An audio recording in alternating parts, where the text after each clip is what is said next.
যেন বেশি বেশি আল্লাহর শুকরিয়া দিয়ে নতুন বছরটাকে সমৃদ্ধ করতে পারি, বেশি বেশি যেন আল্লাহর ইবাদত করতে পারি। নতুন বছরে আমরা শপথ নেই, আমরা যেন অন্তরে হিংসা লালন না করি, বিদ্বেষ লালন না করি, আমরা নিজেরা যেন কাদা ছোড়াছুরি না করি, আমরা যেন মিলেমিশে একসাথে একাকার হয়ে যাই। আল্লাহ তুমি কবুল করো, আমরা পড়ি আমিন।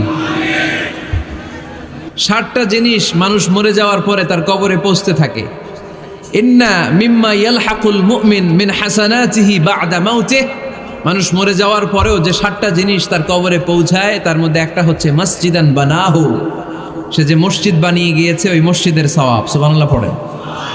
আপনি টাকা দিয়ে মসজিদ বানিয়ে দিলেন, ওই মসজিদে মুসল্লিরা নামাজ পড়ে, রোজাদাররা এসে ওখানে ইফতার খায়, তাহাজ্জুদ আদায়কারীরা তাহাজ্জুদ পড়ে, তাদের সওয়াবের কমতি হবে না, কিন্তু তাদের সওয়াবের একটা পার্সেন্টেজ সওয়াব যে ব্যক্তি মসজিদ বানালো তার